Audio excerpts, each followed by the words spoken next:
Dobroveče, želim i Nikolini Niki Kovačević, kome bih drugo na Svetog Nikolu. Nikolina, dobrodošla, hvala što si došla da nam ulepšaš ovo veče.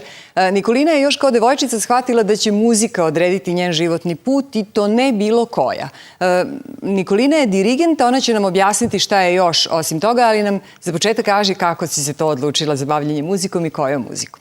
Dobroveče i bolje vas našla. Nećete ni meni zameriti što ću iskoristiti trenutak da ipak cijeloj naciji čestitam ovaj divan praznik našeg velikog hrišćanskog čudotvorca Svetog Nikolaja i hvala na pozivu da na ovaj simbolični dan budem vaš gost.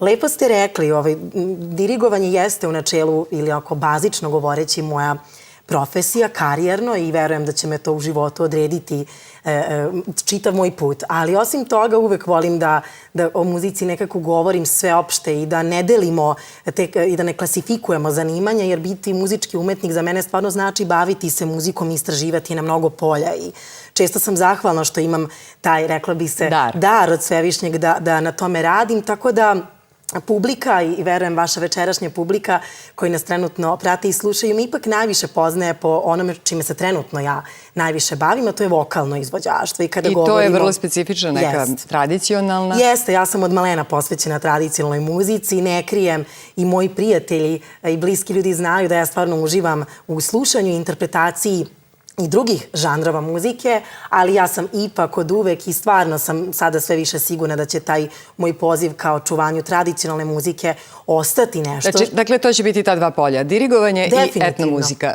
Osnovala si i Nika Kvintet, koji je svojevrstan ambasador kad je promocija te muzike u pitanju, je li tako? Da, dobili smo i nagradu u ovoj sad već godini koja nam polako izmiče za ambasadora naše zemlje po pitanju očuvanja tradicionalne muzike i naše opšte kulturne baštine, tako da je Kvintet i nastao sa tom namenom, međutim, on trenutno ovako vredno radi na jednoj ideji da se malo proširimo i da to očuvanje kulturne baštine prosto nekako proširimo i na druge zemlje, odnosno zemlje regiona ili ono što mi zovemo naš komšiluk, tako da vredno radimo na tome i to nam je, rekla bi se, neka trenutna misija.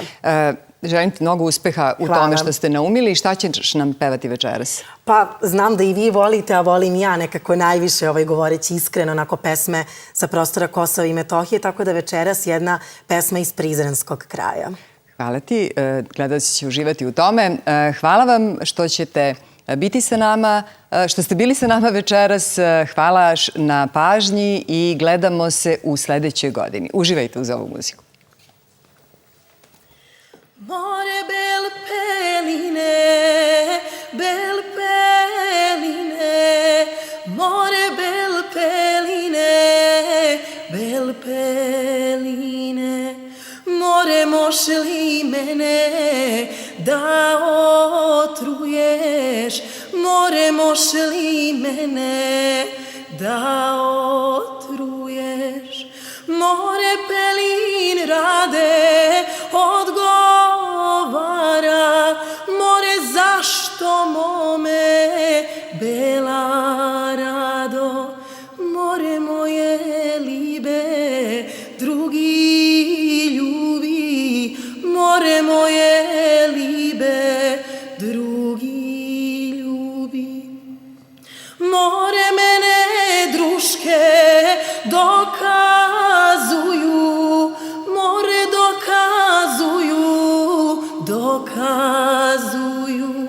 More, a ja druške ne verujem. More, dokle k večer sama vidoh. More, preko ploče sagledaše. More, sagledaše daruvaše. More, on joj dade jabučicu. More, ona njemu žulta dunjka. More, žulta dunjka iz pazuha. More, jedno jasno ogledalo. More, ogledalo da se gleda. More, žulta dunja da miri.